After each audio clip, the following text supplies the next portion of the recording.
Blessed are the eyes that see what you see.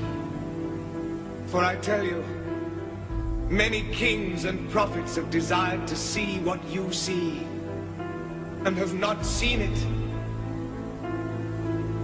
To hear what you hear, and have not heard it. I thank you, Father, for hiding these things from the learned and the wise, and revealing them to the innocent and the simple.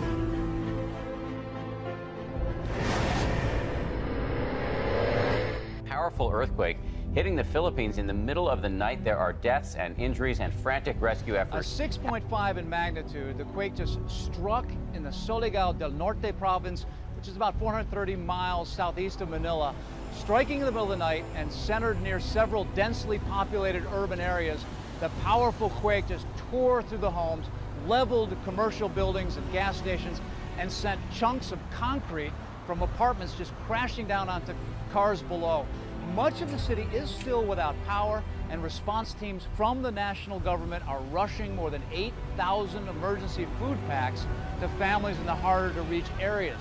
Now, survivors from the city are now making their way back to damaged homes and businesses.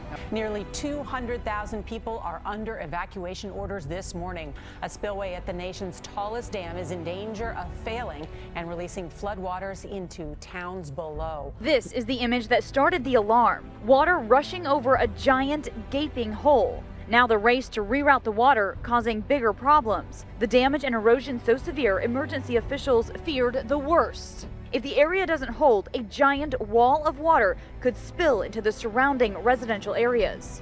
Just 7 miles downstream from the dam in the city of Orville, this is the Feather River, already swelling over its banks. If that spillway fails, 1 million more gallons of water every second would enter this river. Nearly 200,000 people told to evacuate. It's been advised we need to expand the evacuation areas. The alerts coming in by phone and text. This Orville resident said he had 5 minutes to leave. Our phones started going off and we just immediately loaded up the kids and took off. Yeah. Dishes left on the table at this abandoned Denny's.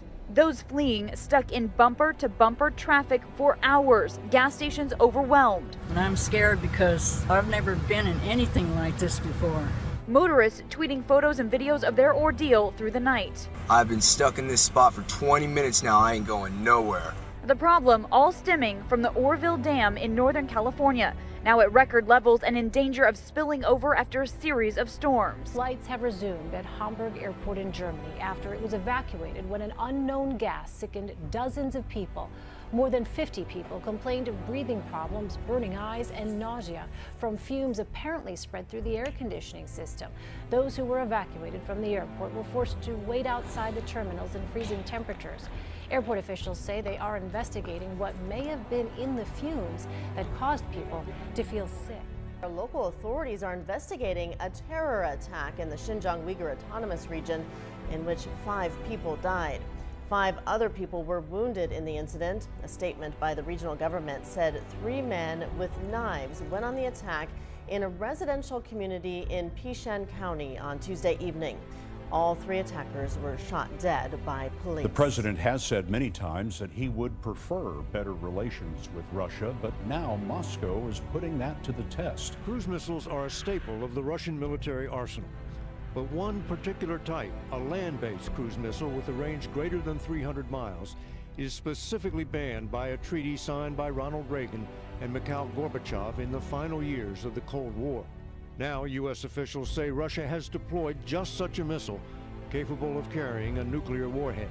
It happened secretly in December during the Obama administration, but it is now up to President Trump to respond to a deployment which U.S. officials say is such a blatant violation that it calls into question the value of future arms control treaties with Russia. And just 4 days ago, an incident similar to last year's buzzing by Russian jets of a U.S. Navy destroyer in the Baltic Sea happened again, this time in the Black Sea. First, a Russian patrol plane made a low pass close to the USS Porter. Then, 2 Russian jet fighters. followed a short time later by a third. U.S. officials called the flybys unsafe and unprofessional. And one more sign the Cold War is back. A Russian intelligence ship bristling with antennas to intercept communications is making its way up the east coast of the United States after leaving port in Cuba.